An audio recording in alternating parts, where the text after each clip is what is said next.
প্রমাণ নাই, আমি এরকম আন্দাজে পপুলিস্ট কথাবার্তা বলতে পারবো না যে ষড়যন্ত্র করছে ও ষড়যন্ত্র করছে, যার প্রমাণ আমার কাছে নাই তা নিয়ে আমি কেন কথা বলবো। দ্বিতীয়ত হচ্ছে যে ছাত্র, এখানেই মুশকিলটা যে যেই ছাত্র অভ্যুত্থানের মধ্য দিয়ে একটা সরকারের পতন ঘটলো, এত বড় একটা স্বৈরাচারী সরকারের, সেটারই 9 দফার আবার 7ম দফা হচ্ছে ছাত্র রাজনীতি নিষিদ্ধ করতে হবে। তার মানে একটু বুঝে দেখেন যে আপনি সমন্বয়কদের লিস্ট দেখেন, দেখবেন সমন্বয়কদের লিস্টে ছাত্র দল নাই, বামপন্থীও নাই, সমন্বয়কদের লিস্টে আছে বাকছাস আর শিবির। শিবির কেন আছে? কারণ তখন শিবির গুপ্ত ছিল, ফলে আপনার যেই প্রথমে বলা হচ্ছিল যে সমন্বয়কদের মধ্যে অরাজনৈতিক লোক চাই, সেই ফিল্টার অনুযায়ী শিবির আটকায় নাই, এবং একই সঙ্গে বাকছাসও আটকায় নাই, কারণ বাকছাস যেটা তখন তো বাকছাস না, তখন ছিল গণতান্ত্রিক ছাত্রশক্তি, গণতান্ত্রিক ছাত্রশক্তিও আটকায় না, কারণ গণতান্ত্রিক ছাত্রশক্তি যেটা রাজনৈতিক ফোর্স, এটা অধিকাংশ শিক্ষার্থী জানতো না। তার মানে দেখেন ওই আন্দোলনও কিন্তু আসলে দলীয় করতেছে। বাস্তবতা হচ্ছে অরাজনৈতিক বলে কিছু নাই। আপনি যদি আসলে অরাজনৈতিক শিক্ষার্থী হন, তাহলে হলে কমিটি হইলো কি না হইলো এটা নিয়ে আপনার কোনো হেডেকই নেই। গতকালকে যেই ধরলাম যে 700 কত আমি জানি না গতকালকে মিছিল কতজনের হয়েছিল, ধরলাম 600 700 800 যাই হোক না কেন নাম্বারটা, সেই যেই শিক্ষার্থী ঢাকা বিশ্ববিদ্যালয়ের হলগুলোতে 10,000-এর উপর শিক্ষার্থী থাকে, তারা যে 600 700 800 মানুষ নামছে, বাকি 9,000 নামে নাই কেন? তারা কি সাধারণ শিক্ষার্থী না? তারা নামে নাই কারণ তাদের কিছু যায় আসে না কারণ তারা অ্যাকচুয়ালি সাধারণ। বাকি গতকালকে যারা পুরো জিনিসটা লিড করলো, আমরা দেখতে পাচ্ছি একটা ছাত্র সংগঠন বাকছাস, আমরা দেখতে পাচ্ছি ছাত্র ফেডারেশনের সাবেক নেত্রী উমামা ফাতেমা, যারও হয়তো ভবিষ্যতে রাজনৈতিক পরিকল্পনা আছে। অর্থাৎ রাজনৈতিক লোকজন দাঁড়ায় কিছু ভোটের আশায়, কিছু পপুলিজম করার আশায় মানুষজনকে বলতেছে যে হলে রাজনীতি করা যাবে না।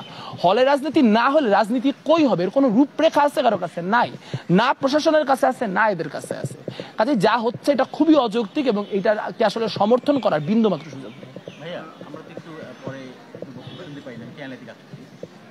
আপনাদের যে দাবিটা, যে গতকালে যে ঘটনাটা হয়েছে, যে আমাদের ভিসি স্যারও বলেছেন যে এটা নিয়ে তারা দেখবে না, এখন আপনাদের বক্তব্যটা যে প্রকাশ্য এবং গুপ্ত কোনোভাবেই যেন ছাত্র রাজনীতি ঢাকা বিশ্ববিদ্যালয় হলটাতে না থাকতে পারে, এই বিষয়টা আমাদের একটু যদি বলেন। আর মানে আমি একবার বলেছি, তাও বলি যে গুপ্ত রাজনীতি গুপ্ত রাজনীতি নিষিদ্ধ করা সম্ভব না, কারণ গুপ্ত রাজনীতি ডিটেক্ট করা সম্ভব না।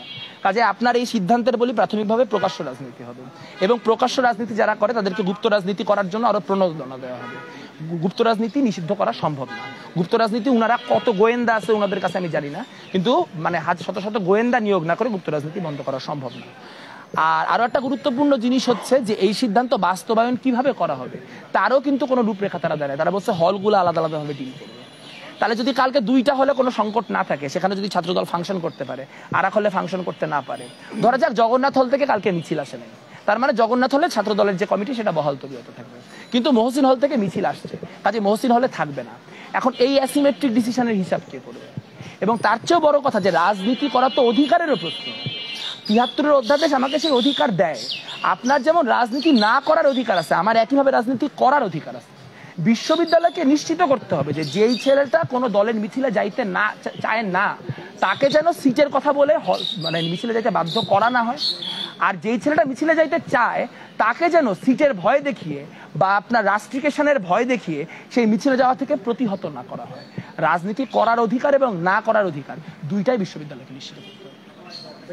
বিশ্ববিদ্যালয়ের যে গতকালের সিদ্ধান্ত, যেটা হলে রাজনীতি আপাতত নিষিদ্ধ, সেটি আপনারা কিভাবে আপনারা কি অ্যাকসেপ্ট করেছেন? না, এটা হাস্যকর। মানে উনারা নিজেরাও জানেন না উনারা কি বলতেছেন। উনাদেরকে যদি এই 3টা-4টা কোয়েশ্চেন করা হয় উনারা উত্তর দিতে পারবেন না। উনারা তো 600-700 লোক মিলে পাকড়াও করছে, কি করবে মানে পালায় বাঁচা লাগবে একটা কথা বলে চলে গেছেন, এবং উনারা এটাই করেন বারবার। উনারা কোনো একটা কঠিন সিচুয়েশনে পড়েন, তাদেরকে যারা জড়ো করে দাঁড়ায় তারা যেটা বলে সেই কথা শুনে ওনারা বলে হ্যাঁ হ্যাঁ হ্যাঁ এটাই করবো, তারপর আর করেন না। তো আমরা এটা আগেও দেখছি যে হচ্ছে হল থেকে মিছিল আসছে যে টিএসসিতে গান বন্ধ, টিএসসিতে কোনো মাইক চলবে না 6টা না 7টা করে, যে হ্যাঁ এটাই করবো। তারপরে যখন টিএসসি সংগঠনগুলো মিলে উল্টা চাপ দিচ্ছে তখন বলছে না এটা করবো না। তা কালকে যখন ছাত্র সংগঠনগুলি যায় চাপ দিবে যে কাজ আপনারা কেন করলেন, উনি নিশ্চয়ই ফ্লিপ করবেন, একটা মাঝ মধ্যে আসবেন। কিন্তু এই যে ফাট করে কথা বলে ফেলা, এই যে মানে কি বলবো একরকম সংঘবদ্ধ রোষানল থেকে বাঁচার জন্য একটা কথা বলে পার পায় যাওয়ার চেষ্টা, এইটা বিশ্ববিদ্যালয় প্রশাসন সুলভ না। একটা বিশ্ববিদ্যালয় যদি এরকম আচরণ করতে থাকে তাহলে আসলে তাদের আন্ডারে ডাকসু কতটুকু সুষ্ঠু হবে আমরা সেটাও বুঝতে পারছি। আপনি বলছেন যে প্রশাসন গতকাল যে বক্তব্য দিয়েছিলেন ভিসি স্যার বা প্রফেসর স্যার, এরপর আপনি আস্থা রাখতে পারছেন না বিষয়টাকে? আমরা তো ভিসি প্রক্টরের উপর অনেক আগে থেকে আস্থা রাখতে পারতেছি না। আমরা তো এই প্রক্টর ভিসির আমলে বিশ্ববিদ্যালয়ে 2টা খুন হয়েছে, সাম্য হত্যা হয়েছে, তার আগে তোফাজ্জল হত্যা হয়েছে, তারা একটারও কোনো বিহিত করতে পারে না। এখানে অনেকগুলি ঘটনা ঘটছে যে ঘটনাগুলির কোনো বিহিত প্রশাসন করতে পারে না। কাজে প্রশাসনের বিরুদ্ধে আমাদের যে মানে অবস্থান সেটা তো আগে থেকেই নেতিবাচক। কিন্তু গতকালকে সিদ্ধান্তটা আবারও প্রমাণ করলো যে তারা কোনো মেরুদণ্ড দেখানোর সিদ্ধান্ত নিতে পারবে না। যেটা ভুল সেটা ভুল, যেটা ঠিক সেটা ঠিক। ৭৩-এর অধ্যাদেশের মানে বিরুদ্ধে যায় আপনি একটা সিদ্ধান্ত নিলে সেটা ঠিক না, একটা রিট করলে সেটা খারিজ হয়ে যাবে। কিন্তু ওই মুহূর্তে বাঁচার জন্য, ওই মুহূর্তে নিজেকে রক্ষা করার জন্য এরকম সিদ্ধান্ত যে প্রশাসনকে বারবার নিতে হচ্ছে, এটা বিশ্ববিদ্যালয়ের জন্য একটা অশনি সংকেত। মানে এটাকে প্রত্যাখ্যান ধন্যবাদ। করছেন, আপনারা কি এটাকে প্রত্যাখ্যান করছেন? এটাকে আমি হিসাবেই নেই না যে আমি প্রত্যাখ্যান করবো। এটাকে বিশ্ববিদ্যালয় প্রশাসন আমাকে জানাবে, তারপর আমি বুঝবো যে এটা কি। বিশ্ববিদ্যালয় প্রশাসন এখনো ছাত্র সংগঠনের সাথে যোগাযোগই করে।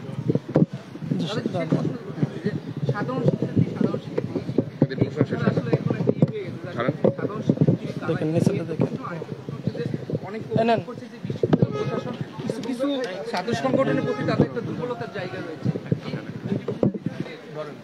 হ্যাঁ, বিশ্ববিদ্যালয় প্রশাসনে তো অবশ্যই দুর্বলতার বিষয় রয়েছে। ছাত্র শিবিরের পারমিটটা কি ক্যান্সেল করা হয়েছিল ওই প্রোগ্রামে, তারপরে তারা 2 দিন প্রোগ্রাম করেছে। কোনো একটা মানে রাত 10টার প্রোগ্রাম 11টা হলে আমরা টেনশনে থাকতে থাকি যে এখনই বোধহয় প্রক্টর লোক পাঠাবে প্রোগ্রাম বন্ধ করতে বলবে। তাদের নাকি পারমিট ক্যান্সেল হয়ে গেছে, তারপরে তারা 2 দিন প্রোগ্রাম করে ফেলছে। কাজে সেটা তো আসেই, সেটা তো বোঝাই যাচ্ছে। এবং তারা সুযোগ পাইলে গুপ্ত রাজনীতিকে প্রণোদনা দেওয়ার তাদের যে রাজনীতি, সেটাও তো দেখা যাচ্ছে। কিন্তু মুশকিলটা হচ্ছে যে বিশ্ববিদ্যালয়ে সাধারণ শিক্ষার্থীদের মধ্যে আসলেও গেস্ট রুম, গণরুম, র্যাক কালচার এগুলি নিয়ে এক ধরনের ভীতি আছে, এবং সেই ভীতিটাকে একটা রাজনৈতিক মহল কাজে লাগাচ্ছে। কেউ কাজে লাগাচ্ছে নিজেদের দীর্ঘমেয়াদী রাজনীতির প্রকল্পে, আর কেউ কাজে লাগাচ্ছে ডাকসুতে একটা বাড়তি ভোট পাইতে। কিন্তু তার মধ্যে দিয়ে বিশ্ববিদ্যালয় যে গ্যাড়াকলে পড়ছে, বিশ্ববিদ্যালয় যেই একটা মানে কি বলবো চোরাবালিতে তলায় যাচ্ছে, সেটা তারা কেউ বুঝতে পারছে না। এই মুহূর্তে আলোচনাটা হওয়া উচিত হলে এবং ফ্যাকাল্টিতে ছাত্র রাজনীতি কি ফর্মে থাকবে, নট দ্যাট ছাত্র রাজনীতি থাকবে কিনা। কারণ আপনি যদি ঘোষণাও দেন ছাত্র রাজনীতি থাকবে না, অবশ্যই প্রত্যেকটা সংগঠনই হলের ভিত্তি করে তাদের কোনো না কোনো কার্যক্রম করবে। আমি জানি না সাধারণ শিক্ষার্থী কারা, কারণ আমি গতকালকে দেখছি বাকছাসের নেত্রীরা, বাকছাসের নেতারা আপনার এবং হচ্ছে উমামা ফাতেমা, সাবেক ছাত্র ফেডারেশনের নেত্রী, তারা সবাই সামনে দাঁড়ায় আছেন। এখন তারা যদি সাধারণ শিক্ষার্থী হন, আমি কেন অসাধারণ আমি জানি না। এবং এইটা তো বাকছাস এবং উমামা ফাতেমার কথা বলতে পারলাম কারণ তারা প্রকাশ্য। ওইখানে শিবিরের কত লোক আছে আমরা জানিও না। এরকম দেখলাম ছাত্র দলের ছেলেরা ফেসবুকে একটা একটা করে পোস্ট দিতেছে যে শিবিরের প্রোগ্রামে গেছে সাধারণ শিক্ষার্থী। এখানে আপনার শিবির বিরুদ্ধে কোনো কথা বললে তাকে গালাগালি করতেছে, এই মিছিলে আসছে সাধারণ শিক্ষার্থী।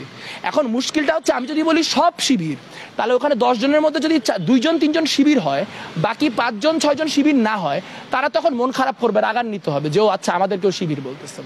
সবাই ওখানে শিবির না, সবাই ওখানে বাকছাস না, সবাই ওখানে উমামা ফাতেমা না, কিন্তু তাদের একটা লেজিটিমেট কনসার্নকে কাজে লাগায় এরা একটা জঘন্য রাজনীতি করলো, যার খেসারত বা কাফফারায় বিশ্ববিদ্যালয়কে অনেক দূর দিতে হবে। ঠিক আছে।